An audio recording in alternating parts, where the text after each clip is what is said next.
Բարեկամներ, իմ թիկունքում գտնվող եկեղեցին Մեղրիի Սուրբ Աստվածածին եկեղեցին է կառուցված 1673 թվականին 17-րդ դարում։ Սա այն ժամանակ էր, երբ 1604 թվականի Շահ Աբասի կազմակերպած բռնի տեղահանումից հետո, իսկ Շահ Աբասը իր ծագումով թուրք էր, ղզլբաշ էր, այդ բռնի տեղահանումից հետո, երբ ամբողջ արևելյան Հայաստանից ավելի քան 600,000 հայեր զրկվեցին իրենց հայրենիքից, այդ թվում Սյունիքից, Մեղրիից, Մեղրիում հայ առաքելական Սուրբ եկեղեցին կարողացավ իր մեջ ուժ գտնել եւ կառուցել ահա այս հրաշալի հոգևոր կառույցը, որը արդեն մի քանի դար ծառայում է իր ժողովրդին, իր հավատավոր ժողովրդին։ Հայ առաքելական Սուրբ եկեղեցին տեսել է բազում արհավիրքներ, բայց անցել է այդ արհավիրքների միջով եւ ոչ միայն ոտքի վրա է մնացել, այլև շնորհիվ իր հավատարիմ հոգևորականների կարողացել է պահպանել իր արժեքը, ուժը, իր հոգևոր աստվածային էությունը։ Այս ամբողջ ժամանակահատվածում իհարկե հոգևորականների մեջ են եղել տարբեր ժամանակներում Արամ, Թադե, Տարոն, Հովանես անունով հոգևորականներ, ինչպես այսօր։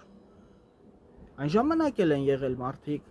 ովքեր իբրև թե հոգևորական են եղել, բայց իրականում էության մեջ ծառայել են թշնամուն, ծառայել են սատանային։ Այսօր էլ տեսեք մեր իրականության մեջ Հովանավանքի հոգևոր հովիվը կամ մեկ ուրիշ, չգիտեմ ով որտեղ է ծառայում, իբրև թե ծառայում է Արամ քահանա Ասատրյան, Տարոն քահանա, Թադե քահանա, Խաչիկի Հովանես քահանա։ Այս մարդկանց թվում է, թե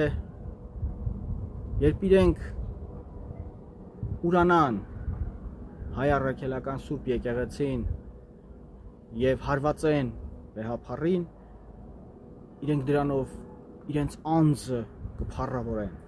Ես այդտեղ իհարկե ես եւ ընդհանրապես պատմությունը տեսնում ենք միայն եսասիրություն։ Այս եկեղեցին էլ շատ է տեսել Արամ, Թադե, Տարոն, Հովանես քահանաների հարվածներ։ Տեսել է դավաճանների, տեսել է ուրացողների, բայց փուլ չի եկել։ Հայ առաքելական եկեղեցին էլ փուլ չի գա։ Վեհափառների անունները կգրվեն պատմության մեջ։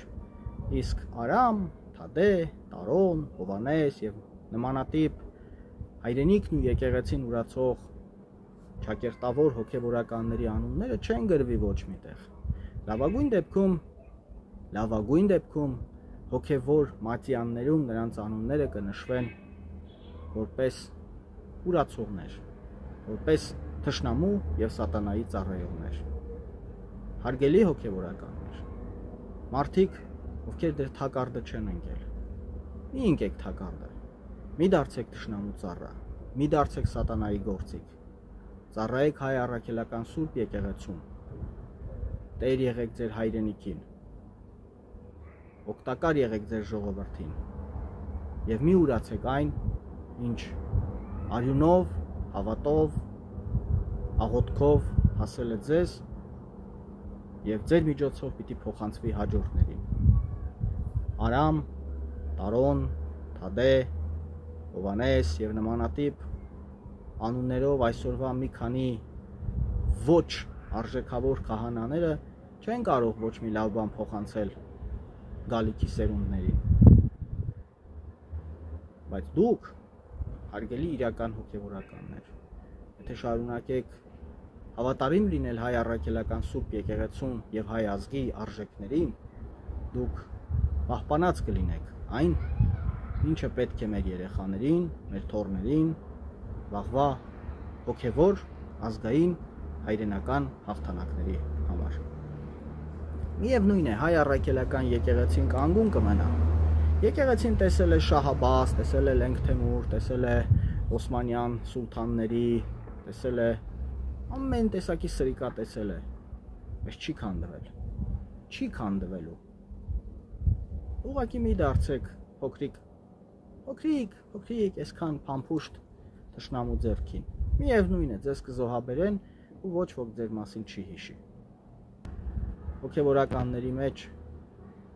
կան ինչպես սրիկա Արամ քահանաներ, այնպես էլ լուրջ արժեք ունեցող Արամ քահանաներ։ Ես ճանաչում եմ Բերդի հոգևոր հովիվ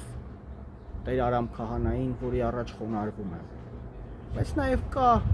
ինչ որ մի Արամ քահանա Ասատրյան, որին ինչ ասես։ Ոչինչ։ Ինչ եղեք սիրելի հայրենակիցներ։ Եկեղեցին ամուր է։